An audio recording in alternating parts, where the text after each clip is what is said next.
Enquanto isso, nós vamos prosseguir aqui em Apocalipse. Este livro que Deus deixou, que é a revelação, né? A Bíblia começa em Gênesis, onde é o início de tudo, início da obra de Jesus Cristo na terra, e o fim de tudo, que é o fim da obra de Jesus Cristo na terra. Então, o cristianismo, a nossa fé, ela não começou lá no Novo Testamento. A vida e a história, nossa história, ela começa em Gênesis, porque a Trindade, o reino dos céus, o Pai, né, quando a gente fala Trindade, é o Pai, o Filho e o Espírito que cuida e cria todas as coisas, eles sempre existiram, e a cruz sempre existiu. Quando aparece Adão, Eva e os primeiros seres humanos, isto começa um capítulo da história da humanidade. E esse capítulo, descrito aqui na Bíblia, no escrito termina com a profecia de Apocalipse. Então, lá em Adão começa tudo, e lá em Apocalipse vai terminar tudo. Quando tudo tiver terminado, toda a história da humanidade será um capítulo da eternidade. O capítulo da eternidade. Então, a Bíblia não é o começo e o fim da humanidade. A Bíblia, ela é um capítulo da eternidade. Deus sempre existiu, Ele era, é, sempre será. A Trindade, né, o Jesus Cristo sempre existiu, sempre foi. E a Bíblia ao longo de toda a sua história, do começo até quando chegar ao final, será um capítulo na história da eternidade. Porque a gente pensa que a Bíblia é o começo de tudo, né, do ser humano, fim do ser humano. Isso aí não é, ele é um capítulo, né? A humanidade é um capítulo. E a gente começa indo, né, vendo o que Apocalipse pode dizer para nós. A gente está ainda bem tranquilinho, né, porque as 7 igrejas, muito simples. Hoje a minha filha estava aqui comigo, ela estava lendo Apocalipse, e quando eu cheguei lá, ela disse: pai, estou com dor de cabeça. Por quê? Porque eu não entendo nada disso aqui, né? Aí ela estava lendo lá, falou assim: e o dragão? É o diabo ou é Satanás? Os dois são um ou os dois são dois? Aí ela começou a fazer essas perguntas que a gente não sabe responder, né? Eu falei: não, vamos vai devagar, a gente vai devagarzinho, né? Aí deu uma Bíblia de estudo para ela, foi lendo assim, no final, assim, tentando entender. Aí na hora de ir embora, ela quis levar para casa. Tá, leva. Só não vai ficar doida, né? Mas não é nada disso, né? Apocalipse não é livro de deixar ninguém doido. Apocalipse é a revelação de coisas que foram, algumas que vão ser, e isso é muito importante. Nas igrejas, cada igreja tem uma história na humanidade. Aqui nós vamos ler 2:12, que fala a carta da igreja em Pérgamo. Ao anjo da igreja em Pérgamo escreve. Então é uma ordem, né? É uma ordem a João.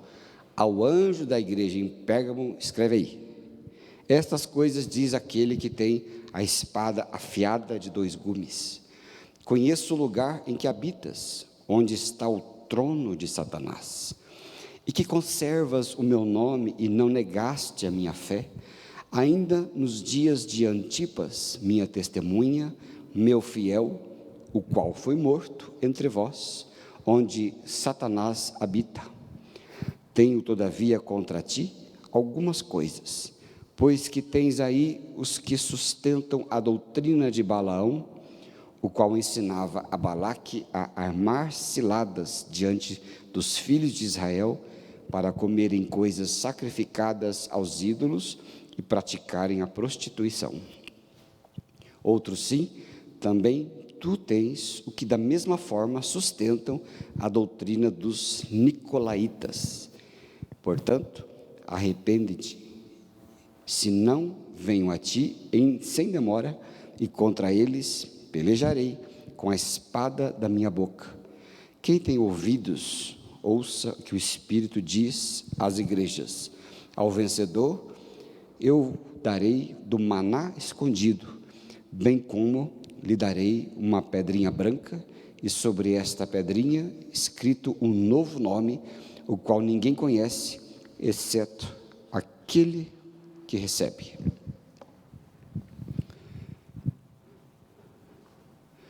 Éfeso esqueceu o primeiro amor, lembra? Esmirna era a igreja do martírio, das dores. E aqui tem a igreja em Pérgamo. Aqui em Pérgamo, lá na Grécia Antiga, hoje é uma cidade turca. Eu tive a alegria de andar pelas 7 igrejas, quando a gente foi lá na caravana, aqui junto com o Renato. Aí a gente pegou o ônibus lá em Istambul e fomos descendo em direção às 7 igrejas, né? Bem interessante ver as ruínas das cidades e as ruínas das igrejas.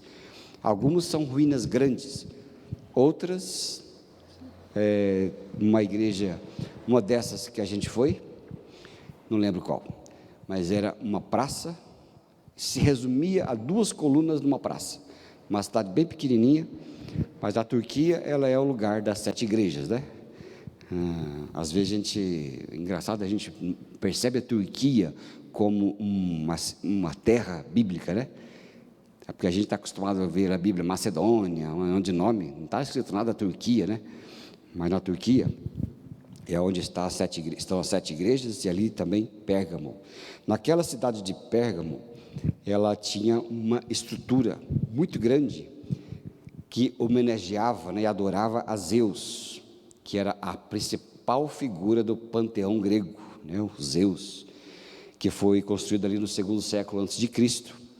E hoje essa estrutura, né, essa figura, esse monumento, ela está restaurada, né, e foi levada para um museu em Berlim, lá na Alemanha, chama Museu Pérgamo.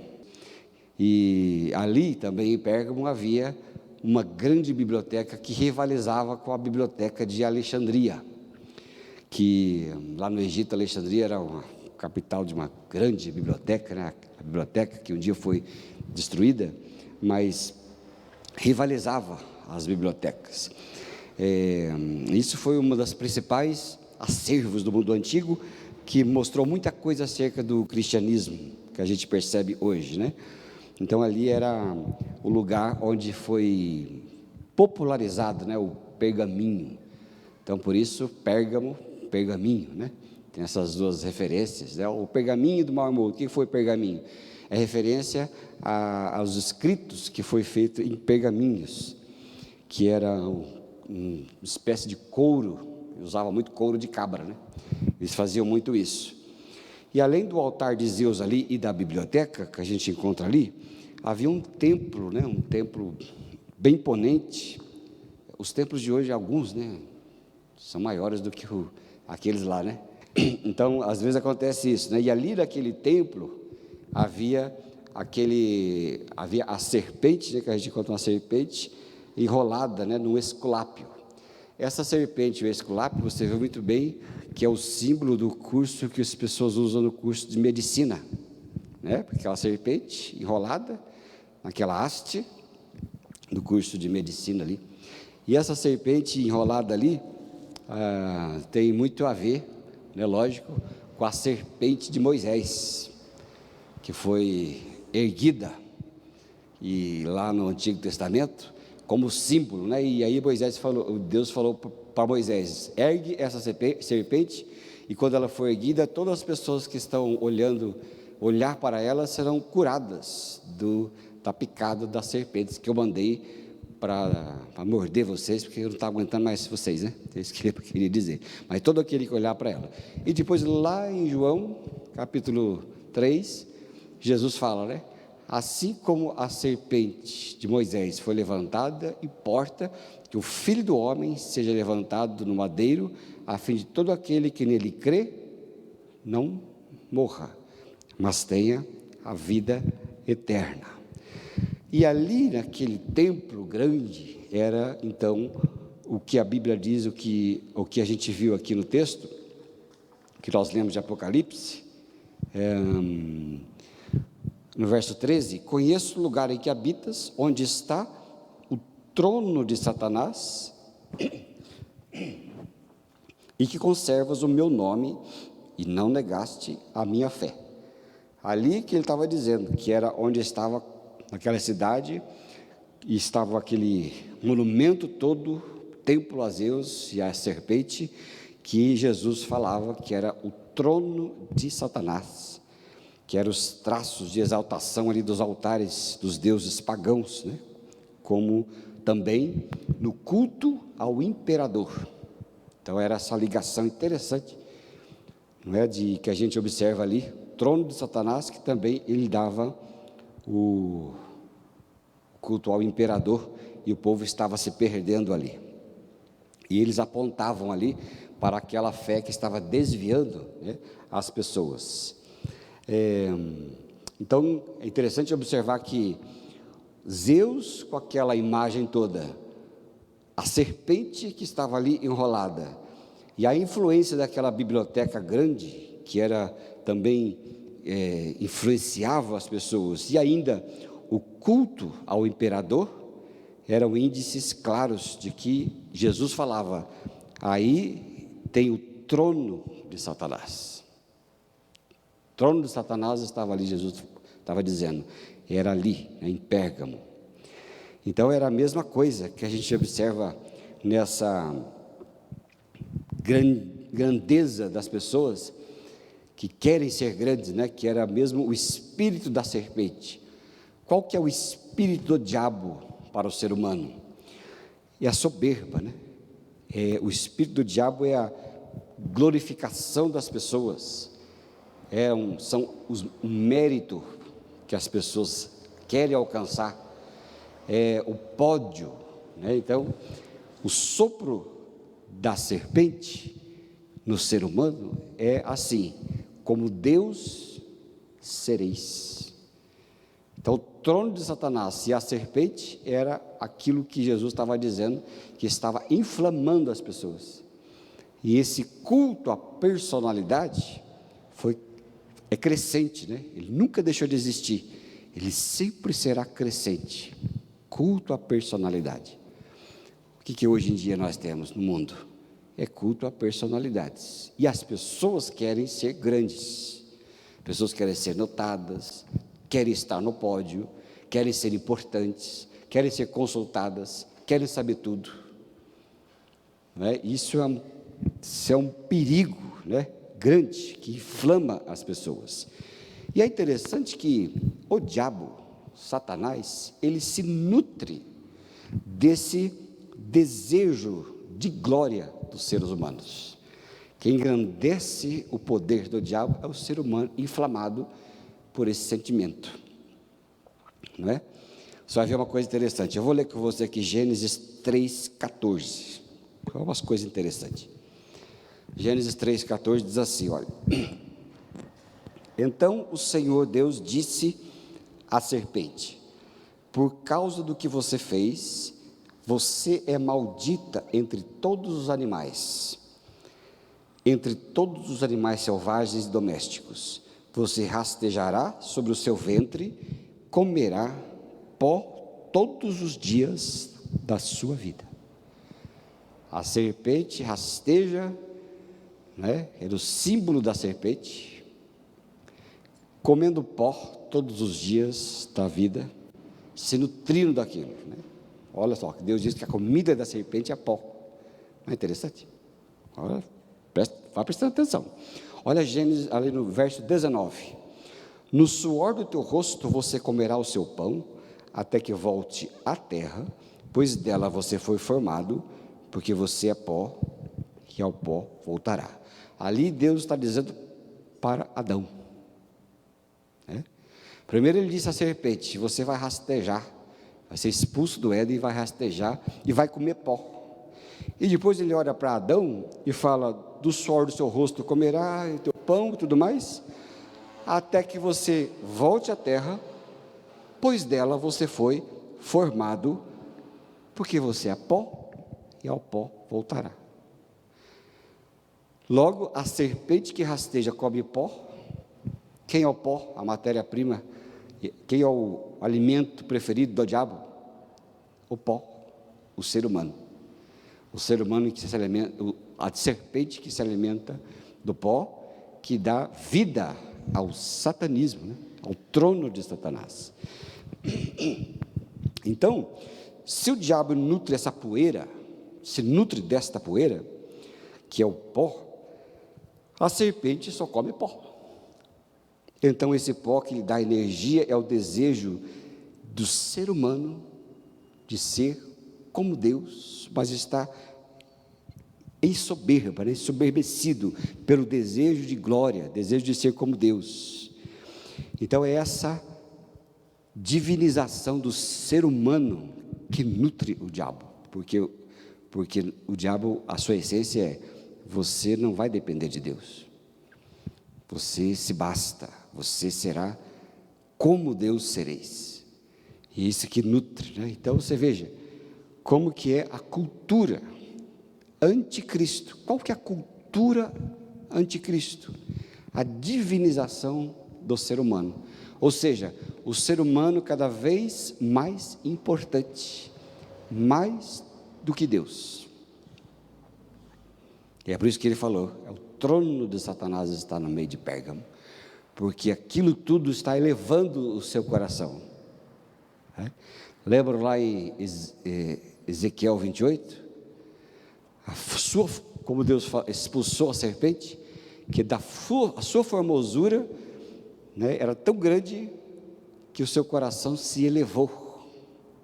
Então, o coração altivo, independente de Deus, que não tem a necessidade de Deus, e quanto mais ser humano, menos Deus. O que hoje o mundo vive? O mundo vive particularidades da igreja de Pérgamo, está excluindo Deus da vida e aumentando a equação humana, mas só dá zebra, né, irmãos? Só dá zebra, né? Você viu como a zebra dá? Quanto mais o ser humano é colocado em evidência, em importância, mais bagunça ele faz. É ou não é? Mais bagunça ele faz. Por isso que o mundo está caminhando para uma bagunça maior. A bagunça é uma coisa interessante, né? É isso que é uma coisa que acontece e está acontecendo de modo sutil. O domínio do anticristo é fazer o povo viver sem Deus, centrado nele mesmo, até que ele vai ver que não vai dar certo. Então, a queixa de Jesus Cristo, lá no verso 14, tinha aí alguns sinões, né? Diz assim: tenho todavia contra ti algumas coisas. Tens aí os que sustentam a doutrina de Balaão, o qual ensinava a Balaque a armar ciladas diante dos filhos de Israel para comerem coisas sacrificadas aos ídolos, praticarem a prostituição. Aqui é essa coisa de trono de Satanás, que é a doutrina de Balaão, que estava levando à idolatria e misturava, né, o que é de Deus e o que é dos idólatras. Era uma mistura que nada agradava a Deus. Diz que a religião que mais cresce hoje no mundo é aquela religião onde tudo é misturado, onde pode todas as coisas, né? O que mais se aproxima da religião pode tudo é o hinduísmo, porque o hinduísmo tem todos os seus deuses, todos os seus tudos, todo mundo adora tudo e qualquer coisa, e todo mundo está certo. Não é assim hoje em dia? Você tem que respeitar a opinião dos outros, você tem que andar na opinião dos outros, não pode falar isso, pode falar aquilo outro, pode falar mais aquilo outro. Não é assim que funciona? De modo que hoje em dia você não pode falar mais nada, né? Então essas coisas acontecem da mistura. E a doutrina de Balaão, que Jesus está falando aqui, ela tem umas coisas interessantes. Se você for ver o livro de Judas, capítulo 1, verso 11, acho que Judas só tem um mesmo, né?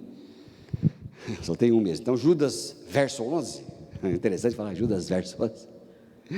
Ele fala assim, ó, ai deles, porque prosseguiram pelo caminho de Caim, movidos de ganância, se precipitaram no erro de Balaão e pereceram na revolta de Corá. Esse versículo é o estudo bíblico à parte. Esse versículo daria uma quarta-feira, né? De Apocalipse. Acende aí, irmão, não apaga não. Acende, bom, né? Porque tem 3 coisas ali, ó. Como a gente tem um olho clínico para o negócio, eu já ia fazer 3 coisas. Primeiro, o caminho de Caim. O caminho de Caim é o estudo à parte. Movidos de ganância, se precipitaram no erro de Balaão. Outra coisa, o erro de Balaão. O profeta sincrético e ganancioso, né? Interesseiro. E a revolta de Corá. Cada um deles tiveram 3 atitudes, e que Jesus está falando aqui na carta de Pérgamo. Mas resumindo, era a perseguição de perseguição de Caim. Ou seja, os pérgamos perseguiam os que andavam na sã doutrina. Era a ganância, que é a doutrina de Balaão, o profeta ganancioso. E a revolta de Corá contra Moisés, que deu numa desgraceira para aquele povo de Israel, né? Então, Jesus está dizendo a queixa, que eles tinham as 3 características de uma igreja corrupta, que estava se embranhando, né? Falta de fé. E ainda que ele fala sobre a doutrina dos nicolaítas, né? Os nicolaítas, essa palavra nicolaítas significa a voz do povo. Sabe aquela coisa, a voz do povo é a voz de Deus? Então, os nicolaítas eram os controladores do povo, né? São os controladores. E eles faziam isso. Então, era um povo que estava se perdendo muito, se misturando todo, aceitando tudo. Esse é um problema que o cristianismo hoje acontece, quando você aceita tudo. Eu lembro muito bem de um sujeito ter escrito, ainda bem que fica na memória, né? Porque onde que está, eu posso passar o resto da vida procurando que não vou achar. Mas ele falou que sobre o fim da igreja anglicana na Inglaterra. Por quê? Bom, para você levar a sério a igreja anglicana, basta levar seu rei, né? Tal rei, tal igreja. Quer que faça o quê? É como dizia lá no Ministerial de Pastores, a gente estava compartilhando nas pregações dos pastores lá, e nós compartilhamos que alguém disse, né? Tal púlpito, tais bancos. Tal rei, tal igreja. E assim vai, não dá para esperar muita coisa. Fechando 10.000 igrejas por ano. Ou seja, está acabada a igreja na Inglaterra, né? Praticamente está acabada. Praticamente não existe mais. Por quê? Estão aceitando tudo. E quando você aceita tudo, você perde a identidade. Na verdade, o povo ao redor de nós não está interessado naquilo que eles mesmos já querem, ou já vivem.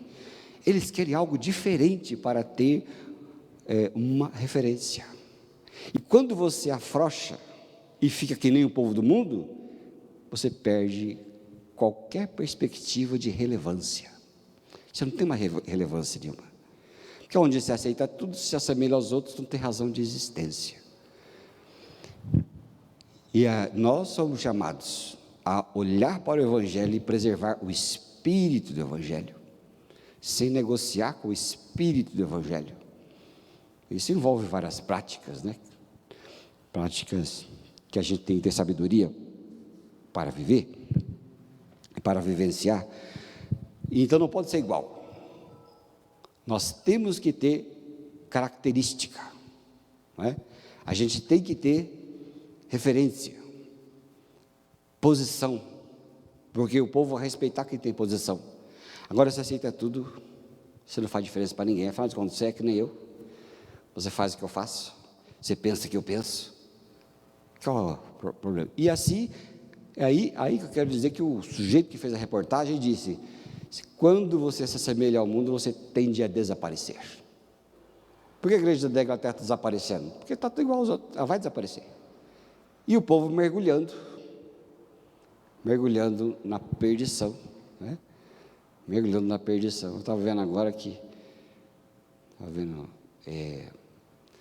eles estão procurando uma alternativa para o nome Deus, porque Deus é muito masculino. Não sei o que vão achar, né? Não sei o que vão achar. Uma alternativa para referir-se. O que será que vão encontrar, né? São coisas assim, né? Coisas absurdas que a gente vê que se assemelha tanto que se torna a doutrina de Pérgamo. Pérgamo estava se misturando, estava perdendo a sua característica. E Jesus falou assim: eu não quero vocês não podem ser desse jeito. No verso 13, a gente encontra assim: sei que você conserva o meu nome, Apocalipse 2, né? Sei que você conserva o meu nome e não negou a fé que tem em mim, mesmo nos dias de Antipas, minha testemunha, meu fiel, que foi morto na cidade de vocês, onde Satanás habita.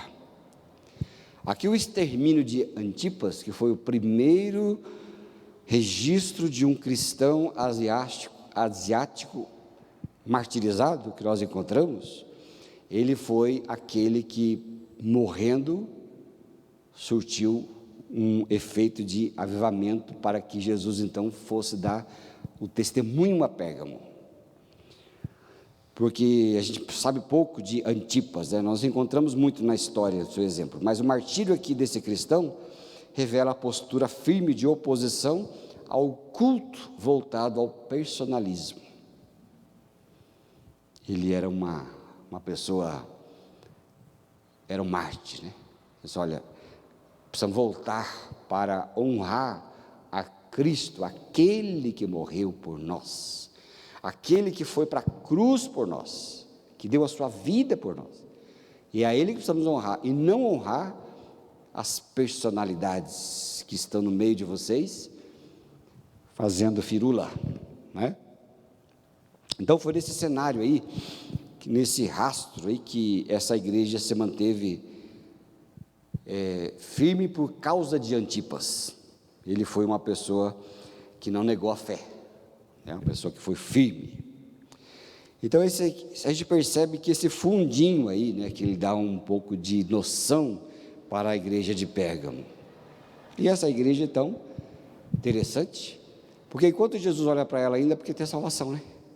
Quando Jesus olha assim, é porque alguma coisa pode ser feita ainda. Se ele mandou escrever, porque tinha um fiel remanescente ali. E os fiéis remanescentes sempre existirão. A gente fala que a igreja vai acabar, a igreja não acaba, né? A igreja é de Deus, Deus tem os seus são os seus escolhidos, e ainda que o mundo seja um mundo anti-Deus, sempre haverá os seus, porque o Espírito Santo é vivo, né? Ele sempre falará com os seus.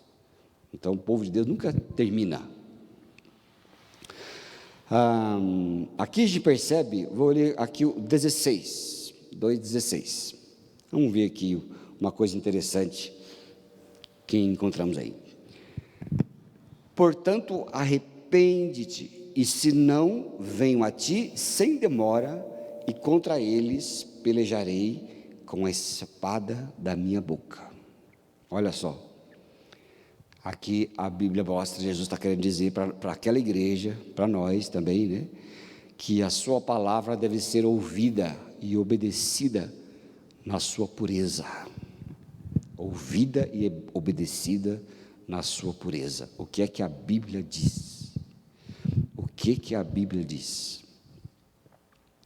Tem uma besteirada aí que fala pelo mundo afora aí, que a gente, pastor, vai ter que fazer coisas que o mundo ordena que nós façamos. Isso é besteira, isso não acontece, porque a igreja tem a sua confessionalidade, a igreja tem a sua autoridade, e a igreja pode ter as suas doutrinas que devem ser seguidas.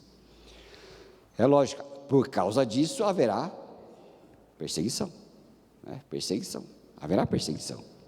Mas a palavra de Jesus Cristo deve ser preservada na sua pureza. O discípulo de Jesus, ele é radical. Não é radical numa questão de matar os outros por causa de um costume. Não é isso. Você pode apontar erros, você pode apontar tantas coisas, sem matar as pessoas. E simplesmente perseverar na sua posição, porque a posição do discípulo, né, a posição daqueles que são discípulos e discípulos de Jesus, é que vai atrair as outras pessoas para as coisas de Deus, as coisas que Ele tem. Não é negociando valores, é atraindo para as coisas que Ele tem. E aqui ele fala isso, né? A espada da minha boca.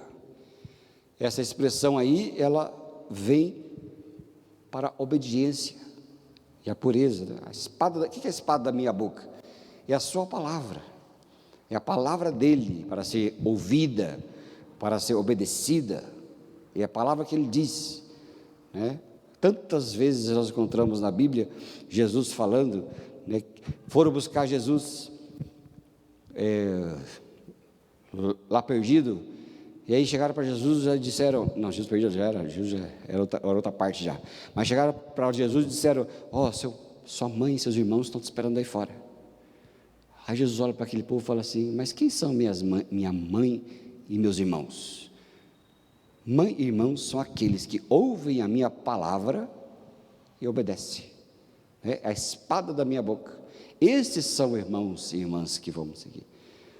Vocês são os meus discípulos, se obedecerem a minha palavra. Então a palavra dele é assim, essa expressão que Jesus chama para nós, né, os seus discípulos e discípulas, para fazer-nos falar e viver com verdade o evangelho puro. E precisamos buscar isto, né? E é face a face com Jesus Cristo, evangelho puro. Eu tenho um canal no YouTube que chama Evangelho Bruto, né? Que eu pego todas as minhas pregações e eu arquivo ali, né? Arquivo, vai ser para mim mesmo, é para mim mesmo aquele negócio lá. Aí eu falo, o nome é Evangelho Bruto, se um dia alguém quiser for ver, vai lá, no YouTube, Evangelho Bruto. Aí eu falo, mas por que Evangelho Bruto? Porque ele é bruto. O Evangelho não tem que ser refinado para ao gosto do mundo, ele tem que ser bruto, bruto na cruz, bruto no discipulado, ele tem que ser radical, o Evangelho tem que ser lido, ouvido como ele é, não tem negócio, né? Então, Evangelho bruto. Então, aqui é Evangelho puro de Jesus Cristo, a sua palavra lendo, obedecendo, vivendo, né? É palavra, com ele, enquanto a gente pode, é ali. Então a espada da sua boca, ela separa aí nossas segundas intenções e mostra a verdade, é Evangelho puro. Eu encontrei o bispo ali, eu ministrei lá no Ministerial de Pastores, e aí ele, no elevador, ele falou assim, nossa, ele me chama de Fabinho até hoje, porque quando eu conheci ele, eu tinha 20 anos, hoje eu tenho 51 e continuo sendo Fabinho ainda, vê se pode uma situação dessa, né? Aí falou assim, Fabinho, você vai na pregação, mas depois do meio para frente, você é tudo Cristo. Eu falei, mas aí tem que ser, Eu aprendi com um mestre, muito amigo meu, a gente cresceu ouvindo junto, e ele falava para mim, você pode pregar qualquer coisa, desde que você faça a ponte para Cristo, e para fazer essa ponte para Cristo, eu quero saber o que você vai fazer, se vai ser um viaduto, se vai ser um túnel, se vai explodir pedreira, se vira a ponta para Cristo, porque senão sua pregação não valeu nada. E eu sempre assim, se eu ouço alguém pregar, e foi, e Jesus não estava na equação, só foi matação de tempo, né? É só matar tempo, porque ele tem que ser o início e o fim. Como na Bíblia ele é o início e o fim, é Cristo. Então é aqui que Jesus fala, né? Ele nos chama a essa vivência da sua vontade e submissão a Ele, senão nos tornamos como Balaão, o profeta ganancioso que fez e usa a palavra de Deus como lhe convém. Como lhe convém. É assim, não tem negócio. Uma coisa outra interessante que Jesus quer ensinar àquela igreja, né, é que não há encantamento para o povo de Deus. Não é? Aqui no livro que nós lemos, a carta de Pérgamo, ele fala da mistura. A mistura e o medo que os povos estavam dando ao povo. E ele fala, não tem medo. E é interessante que ele remete depois, se a gente for observar o conjunto de texto bíblico, em Números 23,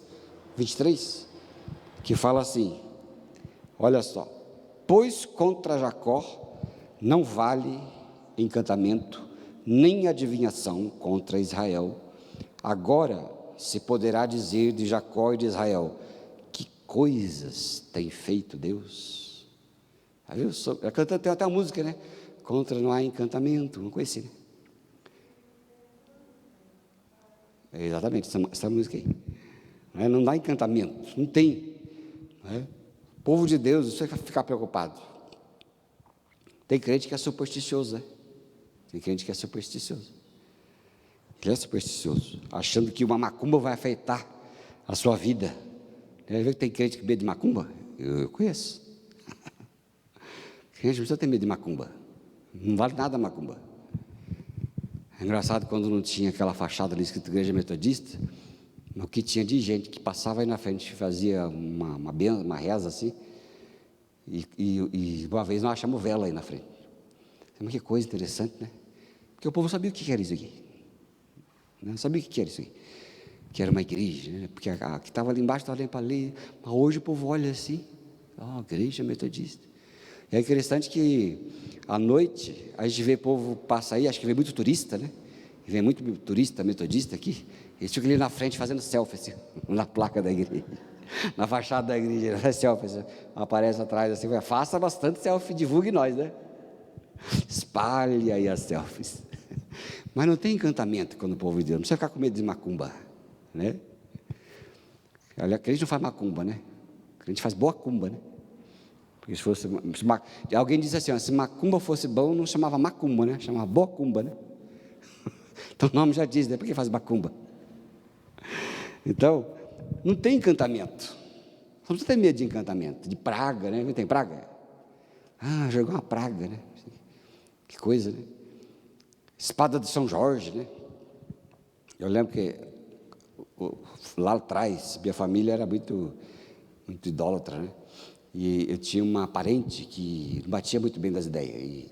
E aí a sogra dela dizia para o marido dela fazer uma simpatia, né? Sabe o que você faz? Então você faz o seguinte, você pega uma espada de São Jorge, sabe a espada de São Jorge? Pega a espada de São Jorge, quando ela ficasse meio birolada, você dá 7 espadadas nela, que ela vai sarar. Eu falei assim, é um modo supersticioso de dar umas parmadas na mulher, né, para ela ver se sara da sem vergonha. As 7 espadadas, não precisa ter esse negócio, não precisa ter medo também, não precisa colocar uma pimenta na porta, essas coisas. Pode colocar pimenta para comer com óleo, né? Fica bom, mas não é para livrar das coisas, né? Alecrim, coisa arada, né? Alecrim, sal, né? Eu lembro que quando eu era criança, tinha uns parentes lá que abriram um bar, e o bar não dava certo, sabe? Não dava certo o bar.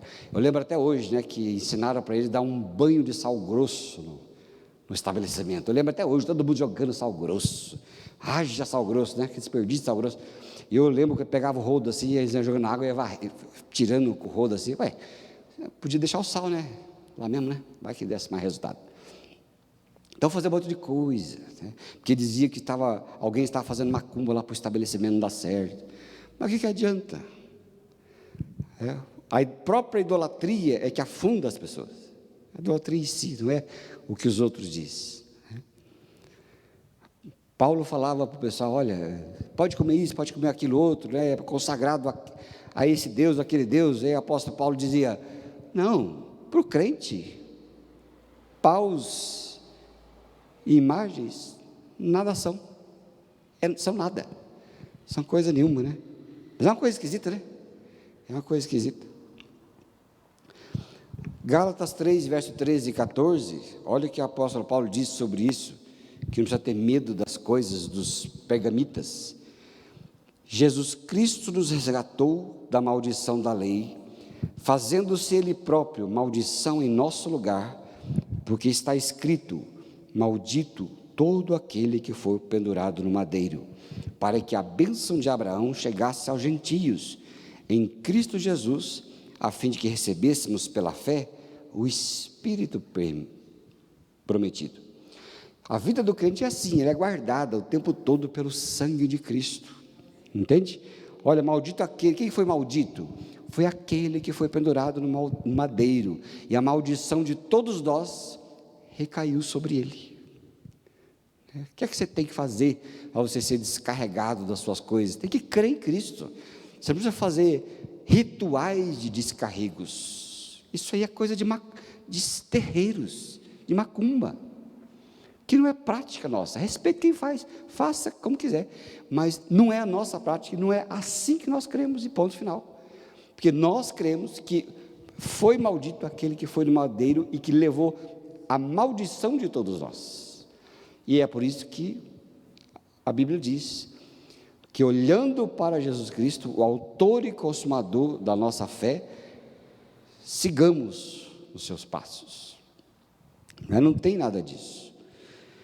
Então, não há encantamento nenhum. Aqui ainda Jesus fala no verso 17 de Apocalipse 2, uma coisa muito interessante, um prêmio, né? Olha lá.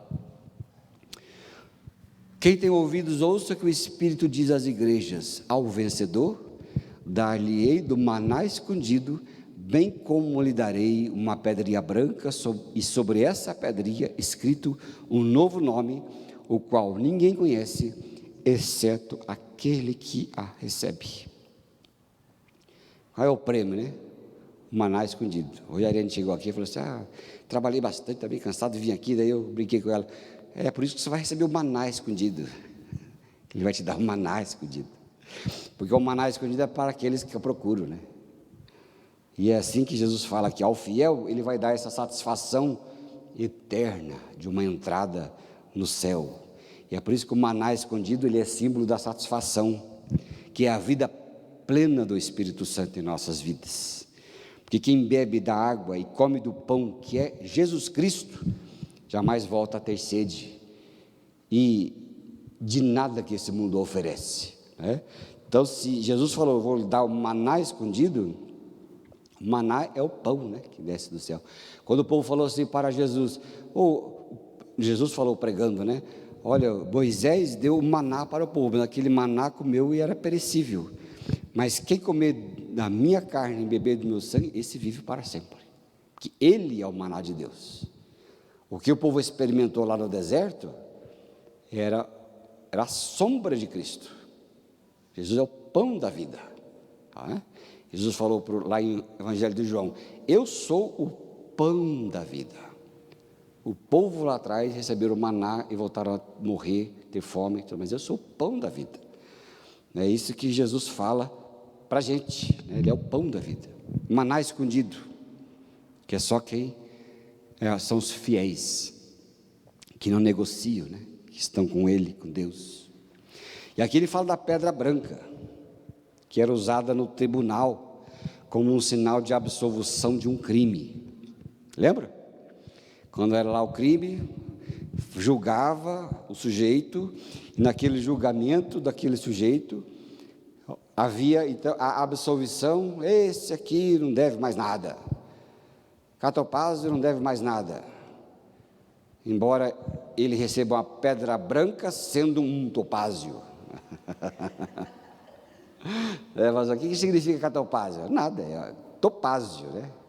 É aquele que porta um topázio, por isso que ele é rico, né? Ele vem até de azul. Então, ele era absolvido, e na sua absolvição o juiz falava: aqui, pedra branca, sinal de absolvição. E essa pedra branca era esse sinal, é o convite a entrar no reino de Deus, né?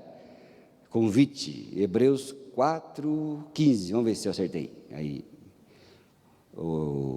Palmeiras, Hebreus 4:15, vamos ver se eu acertei, 3:15, 3:15, veja aí,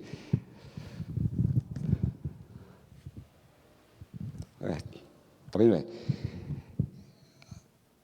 Colossenses 2:15, ó, o Espírito Santo me lembrou aqui, ó, que beleza, está chegando lá, Colossenses 2:15, se não for, e despojando os principados e as potestades, publicamente os expôs ao desprezo, triunfando deles na cruz. E 16 dá para colocar?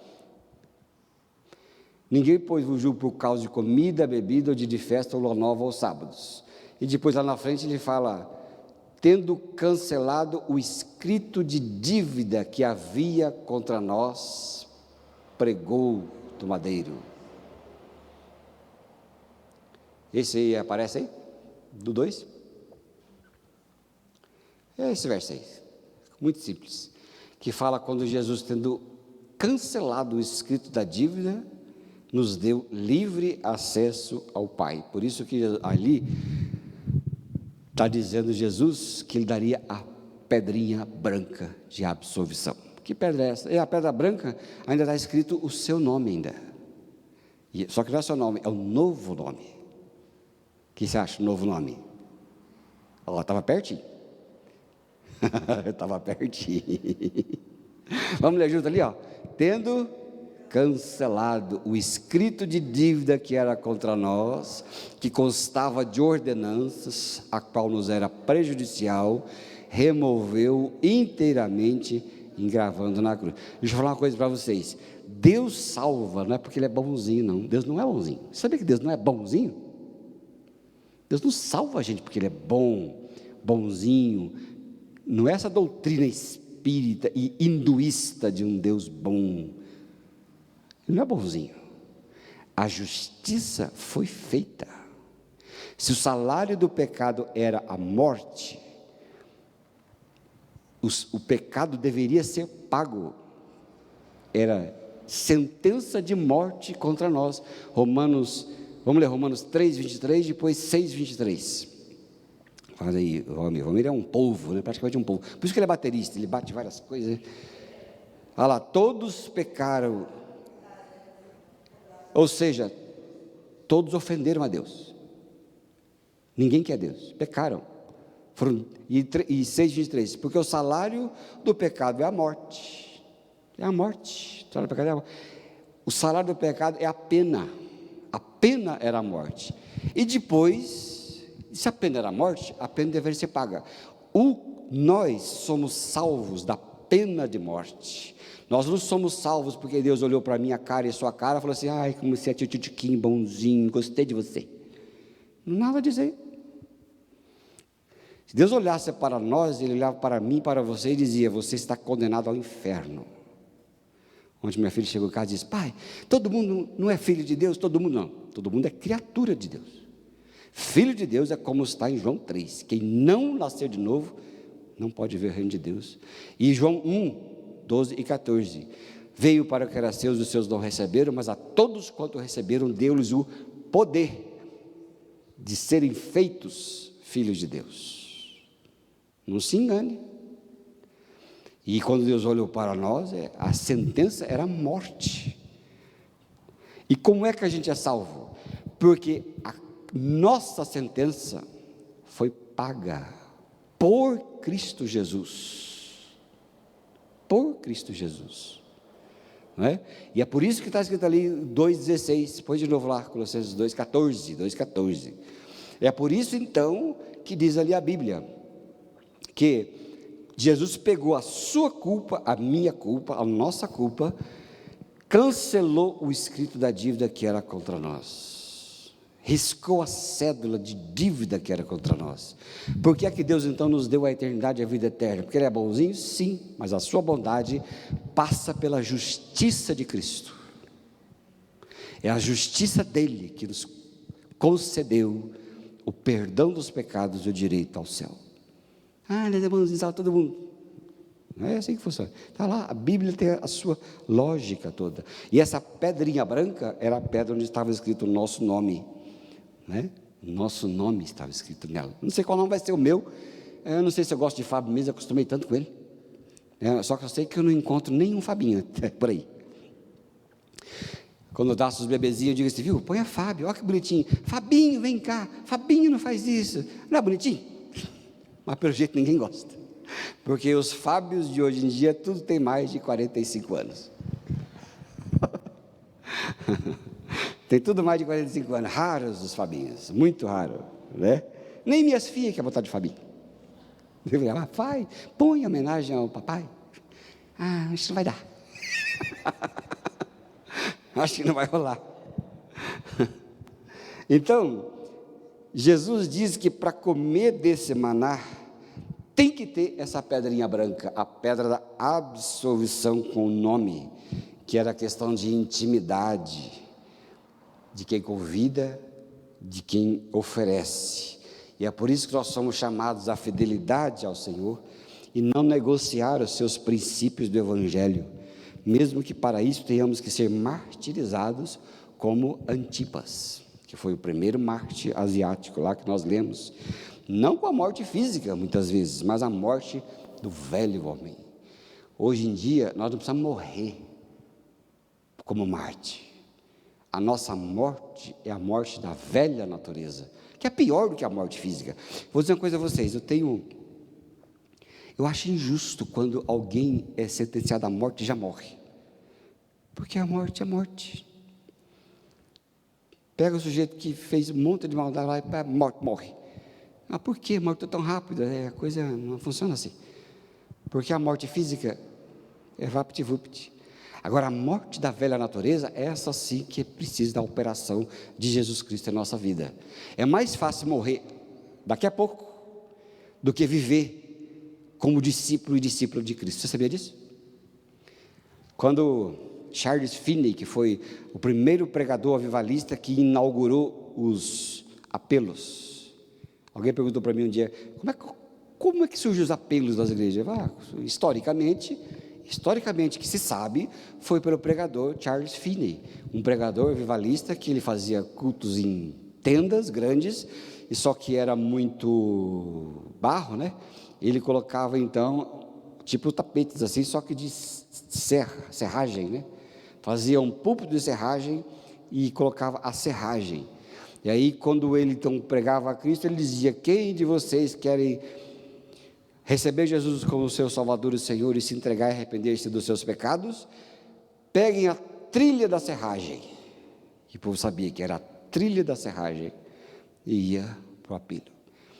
E aí muitos diziam assim, puxa, a conversão está tão maravilhosa que seria bom que se eu saísse daqui, já morresse na porta ali, antes de chegar na minha casa, porque não teria perigo, né, de ofender mais a Cristo. A morte é muito, foi, né? Eu não tenho muitos problemas com morte, sabe? Até às vezes eu peco por ser frio demais. Eu sou muito frio com esse negócio de morte. Para mim, morte faz parte da vida. Ele é uma passagem, eu não tenho nenhum problema com isso. Nem para mim, e infelizmente eu também não tenho problema com os outros, às vezes ofendo. Né? Porque para mim faz parte da vida. Né? E morte para mim é uma passagem para Cristo. É um prêmio. Né? Até eu vou escrever, se um dia fazer uma epitáfio. Olha, o dia que eu morrer, leia aqui. Preciso escrever isso antes que eu morra de verdade. Que eu estou só falando, ninguém sabe. Eu vou dizer, quando eu morrer, leia isso aqui, deixo a vocês, é mais ou menos assim, deixo a vocês meus sentimentos, minha alegria de ter comido na sua casa, aquele jantar maravilhoso, como é que chama aquela coisa bonita? Raclette, comidas cracretes, coisas boas, que eu conheci vocês, que maravilha. Agora, alegrem-se comigo, porque combati o bom combate, encerrei a carreira, agora estou indo dessa para melhor, de verdade. Morreu, o crente morreu. Que raio de crente é esse? Vá, meu filho, vá. É lógico que a gente sofre a perda, né? Perda, saudade, eu sei, compreendo isso. Vou sentir saudade de muita gente na minha vida ao longo do tempo. Mas é Cristo, gente. Já viu aquele povo falar assim, cuidado, hein? Cuidado que logo você vai ver Jesus, e a pessoa fala, credo, Deus me livre. Uai, que raio de crente você é, meu filho? Se eu for que você vai ver Jesus, você fala, credo, Deus me livre, pregou até se benzer? Olha, vai saber de uma criatura dessa? Como pode uma situação dessa? É ou não é? Eu falei, pastor Paulo, minha avó tem 98 anos. Ele falou assim, está no seu sangue, hein? Eu falei assim para ele, será que eu vou ser castigado desse jeito? Não, brincadeira à parte. Gente, pedra branca, porque Jesus disse isso para nós, e nós somos chamados à fidelidade. Então, morte é morte para a velha natureza. Essa é doída. Essa sim é doída. Por que é morte para a velha natureza? É você e eu deixarmos os nossos próprios interesses e buscar o de Deus, porque no natural ninguém está afim de fazer isso. Ninguém está afim de fazer isso. Ninguém está afim de negar-se a si mesmo. Ninguém está afim de perdoar os imperdoáveis. Ninguém está afim de dar outra face. Ninguém está afim de ficar pobre em detrimento dos outros. Ninguém está afim de obedecer a Jesus, mesmo que com isso lhe cause prejuízo próprio. Ninguém está afim. Por isso que a pior morte é aquela que você tem que encarar os seus erros com a graça de Jesus Cristo e negar-se a si mesmo para viver a sua vida, não é? Vai aqui, por último aqui, ó. Só o nosso pecado pode nos separar de Deus, né? Que aqui a carta à igreja de Pérgamo diz, quando fala que nós teremos a recompensa da fidelidade. Jesus não vai condenar ninguém por coisa nenhuma.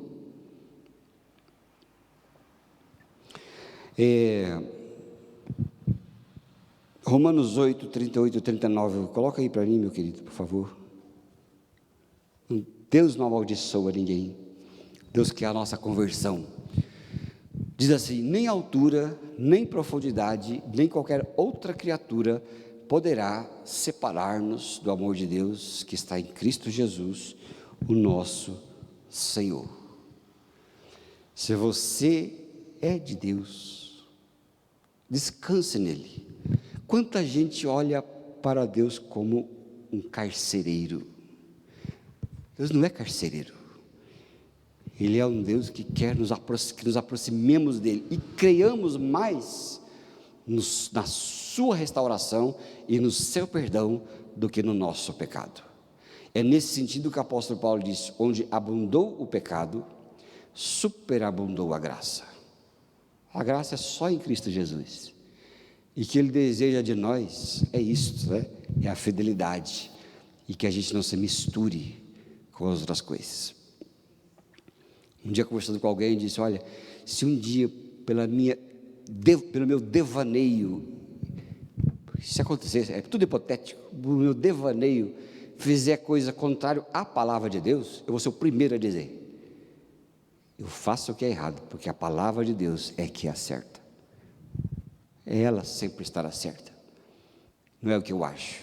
Já se viu, o sujeito pensa alguma coisa aí, acha que daquilo é lei para os outros, e despreza a palavra de Deus.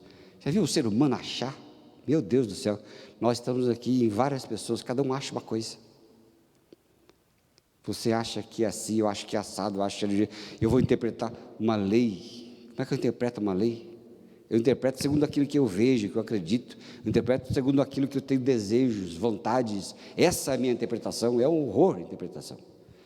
Misericórdia, né? Acho que mais do que orar por um médico fazer uma cirurgia em você, ore, se precisar, pela sentença de um juiz, porque vai saber no que aquele está influenciado para julgar a sua causa, que pode ser a mais absurda da face da terra. Agora, entre todos os que nós achamos, a gente fica com a Bíblia, que ela não erra nunca, que ela vai continuar sendo norte para todo mundo, né? Então essa é a mensagem para a igreja de Pérgamo, né? O nome que eu dei aqui, é aquela que conserva o meu nome e não negue a minha fé, né? É isso que ele estava dizendo ali. Amém, povo? Vamos orar todos nós, então, para que nós não sejamos pessoas que negociam a palavra de Deus, e que Deus nos dê discernimento, não é? Porque ele falou assim, Jesus falou para os discípulos, que Deus vai abreviar o seu tempo, porque se Ele não abreviar o seu tempo, até os escolhidos seriam confundidos. Então eu não tenho nenhuma preocupação. Eu falo para ele, abrevia logo, né? Eu não vou estar aqui, né? Eu não vou estar aqui mesmo, porque daqui máximo 50 anos ou eu fui, Jesus voltou, está tudo certo. E aí vai. Mas que Deus nos conserve, né? Porque se conservarmos a fé, qual é a nossa recompensa? O maná e a pedrinha branca. Só que só quem tiver a pedra branca é que vai comer o maná.